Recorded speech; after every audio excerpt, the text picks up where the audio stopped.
श्री स्वामी समर्थ. नमस्कार, मी कवितास किचनमध्ये तुम्हा सर्वांचे मनपूर्वक स्वागत. आजच्या आपल्या रेसिपीचे नाव आहे मोर आंबा. तर त्यासाठी मी इथे राजापुरी आंबे घेतलेले आहेत बघा.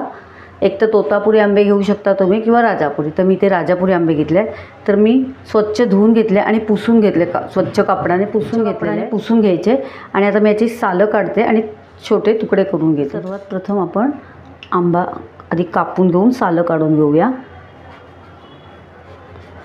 आधी त्याला स्वच्छ धुवायचं आणि पुसून घ्यायचं, स्वच्छ कपड्याने पुसून घ्यायचं त्याला. तर आपण अशा पद्धतीने आंब्याचं साल काढून घेऊ.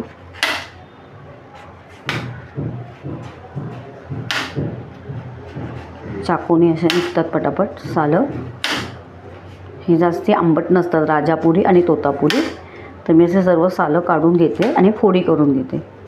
आणि याला धुवायचं वगैरे नाही, पाण्यात वगैरे काहीच घालायचं नाही. आता मी कापून तुम्हाला फोडी करून दाखवते. आता मी ही आंब्याची सालं काढून घेतलेले आहे. आता आपण याच्या फोडी करून घेऊया. आता मी अशा फोडी करून घेते.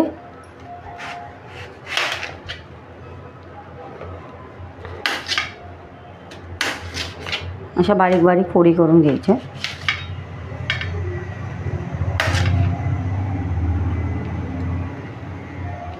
अशा प्रकारे आता मी अशा बारीक तुकडे करून घ्यायचे. फोडी करून आता मी असे बारीक तुकडे करून घेते बघा. याच आंब्याचा मोरआंबा छान लागतो, राजापुरी किंवा तोतापुरी. शक्यतो राजापुरीच घ्यायचा मोरआंब्याला. हा जास्त आंबट नसतो, त्यामुळे तो मोरआंबा पण खूप छान होतो.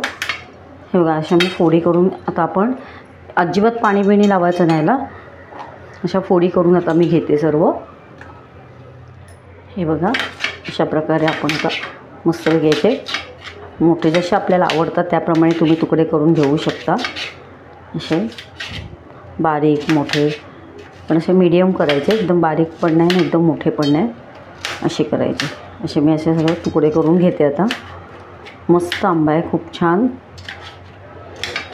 म्हणजे मस्तच आहे, रसरशीत आंबा. पण खाऊन दाखवते. हा मस्तच आहे एकदम, म्हणजे गोडसारखा याचा, खूप छान आहे आंबा. तर राजापुरीच आंबा घ्यायचा मोर आंब्याला. तर मी असे आता सगळे तुकडे करून घेते. हे बघा, अशा प्रकारे मी असे तुकडे करून घेतलेले आहेत. हे बघा, याचे बाठे पण असे चपटे तोतापुरीसारखे असतात, पण छान असतो हा आंबा, म्हणजे गोड लागतो खायला. म्हणजे जर तुम्ही असे नुसतं कच्चा पण खाऊ शकता असा आंबा असतो. तर त्याच्यासाठी लागणारे मी साहित्य दाखवते. मी आता आंब्याचे असे तुकडे करून घेतलेले आहेत आणि तसेच घ्यायचे, धुवाबिवायचे नाही, पाणी नाही लावायचं त्याला अजिबात. आणि त्याच्यासाठी लागणारे साहित्य, इथे मी साजूक तूप घेतले 1 चमचा, छोटा आपला कांद्यापोह्याचा. आणि हे खडे मसाल्यामध्ये फक्त दालचिनी आणि लवंग घेतलेले आहेत. तर दालचिनीचे 5-6 असे तुकडे घेतलेले आहेत. आणि लवंगा 8 ते 10 अशा लवंगा घेतलेल्या आहेत. आणि वेलची जायफळची पूड अर्धा टेबलस्पून घेतलेली आहे. आणि साखर, आता साखर कशी घ्यायची, तर जेवढं आपलं हे भरेन आंबा म्हणजे तुकडे, त्याच्या अर्धी आपल्याला साखर घ्यायची. तर हे आंब्याचे तुकडे म्हणजे हे 3 बाऊल झाले, ह्याप्रमाणे 3 बाऊल झाले, म्हणजे आपल्याला 1.5 बाऊल साखर लागणार आहे. तर मी आता 1 बाऊल घेतलेली आहे, आता नंतर अर्धा बाऊल घेणार आहे. चला तर आपण सुरुवात करूया. आता मी गॅस चालू करून घेतलेला आहे आणि एक टोप ठेवलेला आहे. आता आपण पहिले तूप घालून घेऊया. साजूक तूप आहे हे, तूप घालून घेऊया. तर हे बघा, आपण साजूक तूप घातले. आता आपण हे खडे मसाले म्हणजे लवंग आणि दालचिनी हे तुपावरती चांगलं परतून घेऊया. आणि त्याच्यावरती आपण आंबा घालून घेऊया. साधारण परतायचे, ते लवंग फुटतं त्याबरोबर लांब उभे राहा. आता आपण हे आंबा घालून घेऊया. लवंग आणि दालचिनीमुळे खूप छान स्वाद येतो. आपण हा आंबे घालून घेतले. आता हे आंबे पण आपण जरा परतून घ्यायचे. आता आपण काय करायचं, गॅसची फ्लेम स्लो करायची आणि याच्यावरती झाकण ठेवायचं, म्हणजे आपले आंबे जरा सॉफ्ट होतील. तर आपण याच्यावरती असं झाकण ठेवूया. याच्यावरती झाकण ठेवून देऊ, म्हणजे आपले आंबे सॉफ्ट होतील, शिजतील ते. आता आपण बघूया. आता बघा, आंबा आपला कसा मस्त हे झाला आहे, सॉफ्ट झालेला आहे. आता जरा हे बघा, ट्रान्सपरंट झालेला आहे. आता असा झाला ना आंबा, तर आपल्याला साखर घालायची बघा. आता कोण कोण शिजून घेतात पाणी टाकून, पण तसं नाही करायचं. त्याच्यामुळे काय होतं, बुरशी पकडणार त्याला, म्हणजे 2 वर्ष चांगला टिकणार नाही. अशा पद्धतीने तुम्ही केला ना तुमचा वर्ष 1.5 वर्ष चांगला मोरंबा टिकेल. तर आपण साखर घालून घेऊया. ही बघा आता आपण 3 बाऊल आंब्याचे हे होते तुकडे, आता आपण 1.5 बाऊल टाकायचे. आता हा 1 बाऊल आहे आणि हा अर्धा बाऊल.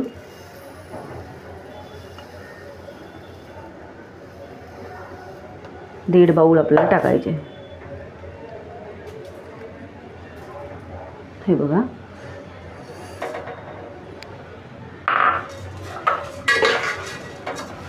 आता गॅसची फ्लेम बारीकच ठेवायची आणि याला चांगलं म्हणजे चांगलं हे करून घ्यायचं, परतून पूर्ण साखर वितळेपर्यंत पूर्ण राळून सगळं घ्यायचं. मी दाखवते तुम्हाला. गॅसची फ्लेम फास्ट करून तुम्ही उभे राहून करू शकता असं. हे बघा आता आपली साखर कशी वितळायला लागलेली आहे. आता आपण याला अजून राळून द्यायचे पूर्ण असं घट्टसारखं करायचे ते. आता आपण गॅसची फ्लेम स्लो करूया, मीडियम टू लोवर करायची. हळूहळू साखर कशी पातळ व्हायला लागलेली आहे.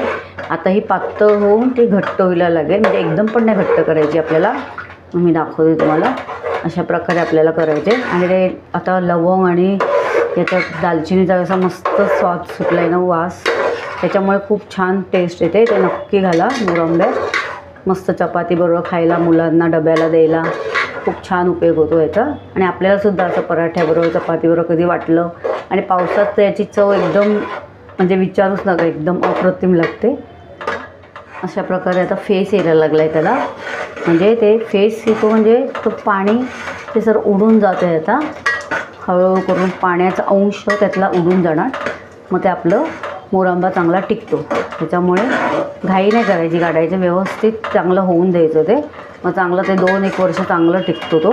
तुम्ही याचा किस करूनसुद्धा याचं असं याच प्रकारे करू शकतात मोरंबा. म्हणजे मुलांना कसं जामसारखं पण होतो तो किस केला तर. पण हे तुकडे फोडी पण खायला खूप छान लागतात त्या. तुम्ही नक्की करा. आता कसा व्हायला लागला आहे तो, आता जरा ट्रान्सपरंट व्हायला लागला आहे तो.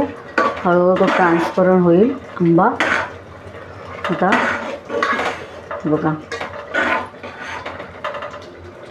काय करतं, पाक करतं आणि पाकामध्ये ते टाकतं. त्यापेक्षा हे असंच करायचं, म्हणजे तो आंबा चांगला त्या साखरेमध्ये असं मुरला जातो आणि मस्त तो छान हे होतो. छान टेस्टला खूप छान लागतो. मस्त मुरली जाते त्या साखर आणि खूप छान त्या पोळी खायला खूप छान लागतात. गॅसची फ्लेम मोठी करून तुम्ही उभं राहून हे करून घेऊ शकता. मला जर दुसरं काही काम असेल तर तुम्ही गॅसची फ्लेम बारीक करा आणि ते दुसरं त्याच्या बाजूने काम करा आणि मध्ये मध्ये चेक करत. डब्याला न्यायला कधी घाई झाली आणि भाजी करायला नाही भेटली तर मस्तपैकी मोरंबा न्यायचा चपातीबरोबर, खूप छान लागतो. कधीतरी वेगळं मस्त वाटतं. मुलांना पण द्यायला पटकन घाईला खूप चांगलं. भाजी नसली तर पटकन मोरंबा दिला डब्यामध्ये चपातीसोबत. तर तुम्ही हा असा नक्की करून ठेवा. अशा प्रकारे तुम्ही मोरंबा नक्की करून ठेवा. बाहेर पण बरणीत हा चांगला राहतो. फ्रीजमध्ये ठेवायची काहीच गरज नाही आहे. फक्त बरणी एकदम स्वच्छ आणि एकदम कोरडी हवे, हवा बंद अशी बरणी. असं थंड झाला ना का मग त्याच्यामध्ये भरून ठेवायचा. तर लवंग दालचिनीचा सुगंध अख्खा घरभर पसरलेला आहे, एकदम छान. आपले आंबे 1 किलो होते. राजापुरी 1 किलो आंबे होते. बघू शकता तर आपला आंबा कसा ट्रान्सपरंट झालेला आहे बघा. मस्त किती आता घोटला आहे पण तो चांगला मस्त. हे बघा. तरी अजून आपण आता गॅसची फ्लेम बारीक करायची स्लो याच्यावरती. आणि आता वेलची जायफळची पूड आहे ना ती टाकून घेऊ आपण. ती आधीच नाही टाकायची, ती नंतर टाकायची. तर आता जरा एक 5-10 मिनटं आपण जरा बारीक याच्या लो फ्लेमवरती ठेवून देऊया असंच. हे बघा आता आपले 5-1 मिनटं झालेले आहे, 5-10 मिनटं. हे बघा किती छान झालेलं आहे आपलं मस्तपैकी. हे बघा ट्रान्सपरंट पण झालेलं आहे बघा, खूप छान झालेलं आहे मोरंबा. आता आपण बंद करायचा गॅस, कारण तो अजून थंड झाला ना का अजून तो आटेल. त्यामुळे आपण आता बंद करायचा. अशा स्टेजला आपण बंद करून टाकायचं आहे बघा. आता मी गॅस बंद करते आणि मग आता तुम्हाला थंड झाल्यावर दाखवते. असं टोपामध्ये थंड होईस तोपर्यंत ठेवून द्यायचा. हा थंड झाला का मग आपण काचेच्या बरणीत भरूया. बघा आपला मोरंबा थंड झालेला आहे. आता तुम्ही बघू शकता किती छान झालं, ट्रान्सपरंट झालेलं आहे. हे बघा असं टेक्स्चर पाहिजे त्याचं. हे बघा कसा छान मोरंबा झालेला आहे आपला, अगदी परफेक्ट पातळ पण नाही जाड पण नाही, असा मस्त चपातीवर खायला असा बरं वाटतं. जास्ती पाक पण नाही बरं, असा पातळ असा खायला मस्त लागतो. डब्यामध्ये न्यायला पण मस्त वाटतो. तर तुम्ही नक्की ट्राय करा. आता आपण म्हणजे बरणीत भरून ठेवायचा, हा हवा बंद बरणीत भरून ठेवायचा. चांगला 2 वर्ष मस्त टिकतो तो. तर तुम्ही नक्की ट्राय करा. आणि खाण्यासाठी तयार मोरंबा, तर तुम्ही नक्की ट्राय करा. खूप छान झालेला आहे आणि याच्या फोडी पण इतक्या सुंदर लागतात ना खायला. आणि याचा लवंग आणि दालचिनीचा पण स्वाद, वेलची जायफळचा खूप मस्त झालेला आहे. चपातीवर एक नंबर लागतं. तर तुम्ही नक्की ट्राय करा.